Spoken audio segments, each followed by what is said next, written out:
하나님의 크신 은혜와 평강이 오늘도 살아가는 삶의 자리마다 충만히 임하시기를 기원합니다. 기도하겠습니다. 하나님 아버지, 한 주의 끝에 서서 한 주를 돌아보고 새로운 한 주를 또한 기획하며 준비하고자 합니다.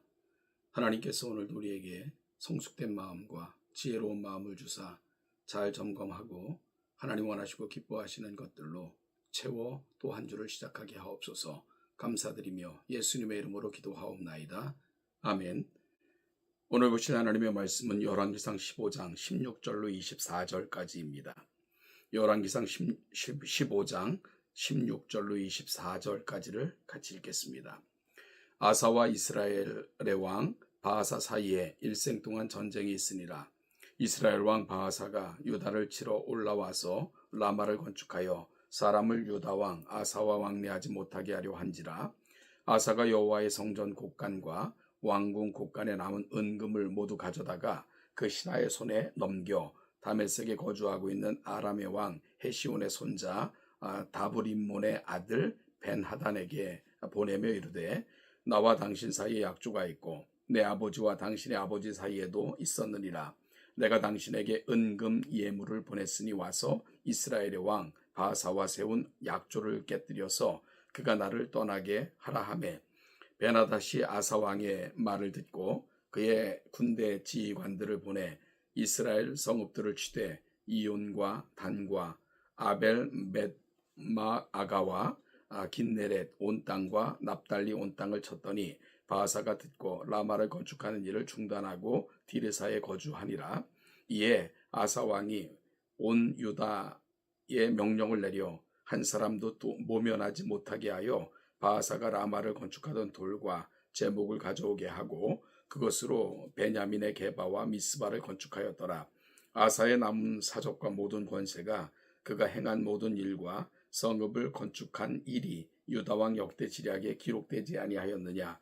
그러나 그는 늙음하게 발에 병이 들었더라. 아사가 그의 조상들과 함께 자매 그의 조상들과 함께 그의 조상 다윗의 성읍에 장사되고 그의 아들 여호사밧이 대신하여 왕이 되니라.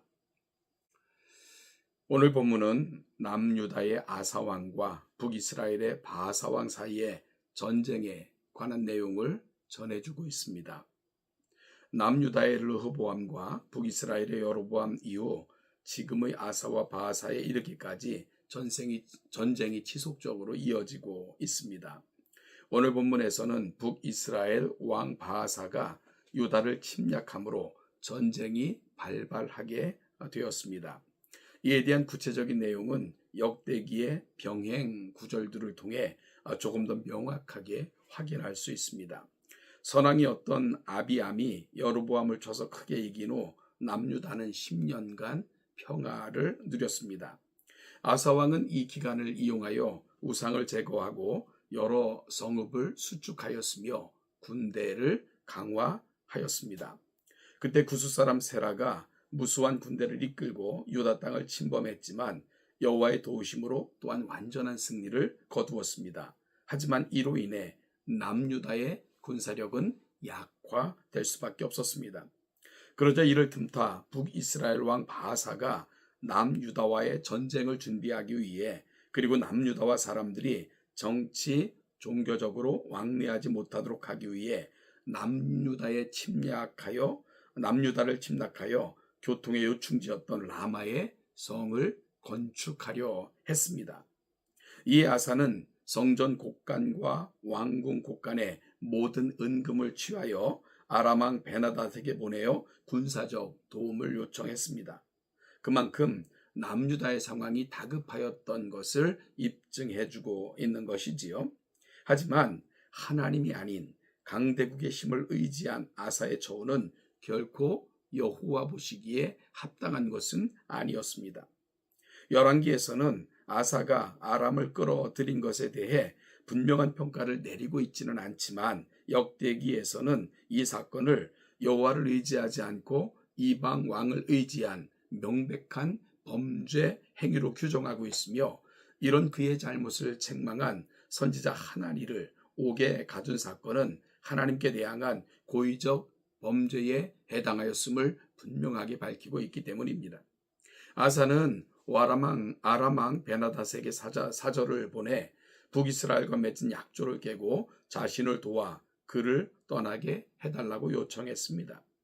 결국 베나닷은 아사의 요청을 받아들임으로써 엄청난 양의 금품을 대가로 받고 또한 북이스라엘을 공격하여 땅을 얻는 일거양득을 누리게 되었습니다. 한편 북이스라엘의 바하사는 아람이 침공했다는 소식을 듣고 라마성 건축하는 일을 멈췄고 본국으로 되돌아갔고요. 이에 아사는 모든 백성을 동원하여 바하사가 남겨놓은 건축 물자를 모두 가져다가 게바와 미스바 성읍을 건축하였습니다. 오늘 본문은 아사의 남은 사적은 유다왕 역대지략에 기록되었음을 전하며 그가 나이가 든 때에 발에 병이 들었다는 사실을 밝히고 있습니다. 나이가 든 때에 육체 질병이 들었다는 것을 왜 기록하고 있는 것인지 본서는 밝히고 있지는 않지만 이는 아사가 노전에 보인 행보가 하나님 보시기에 바람직하지 못하였다는 것을 보여주고 있고 그에 따른 징계임을 암시적으로 보여주고 있는 것입니다. 결국 아사가 죽고 그를 대신하여 그의 아들 여호사밧이 왕위에 오르게 되었습니다. 오늘 본문은 아사의 통치에 관련한 후기 역사를 보여주고 있습니다.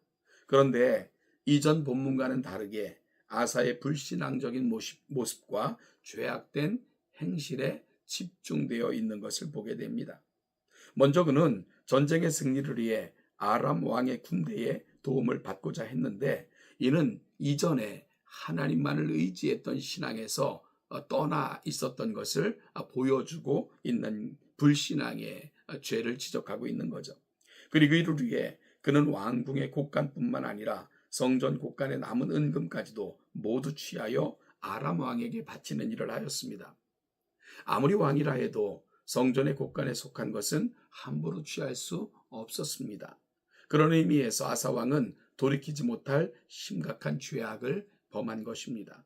또한 하나님의 종인 선지자를 옥에 가두고 백성들에게도 혹독한 노역을 시키는 그의 모습, 그리고 이로 인한 하나님의 징계로 발에 심한 병이 들게 된 와중에도 역대기에 의하면 그는 하나님께 구하기보다도 오직 사람 의원에게만 병 낫기를 구하는 모습을 보여주었습니다. 결국은 아람왕 베나닷 그리고 의원들의 모습을 의지하는 것들을 통해서 그가 하나님으로부터 점점 멀어졌던 안타까운 모습을 보여주고 있는 거죠. 특히 종교개혁을 단행했던 초기에 비해서 그의 후기 모습은 하나님으로부터 멀어지는 아주 안타까운 모습을 또한 오늘 본문은 그리고 역대기는 자세하게 설명하고 있는 겁니다. 사랑하는 동천교회 성도 여러분, 신앙을 끝까지 유지하는 것 쉽지는 않습니다. 그래서 성경은 곳곳에서 끝까지 하나님만을 의지하고 붙들 것을 거듭거듭 강조하는 것을 보게 됩니다.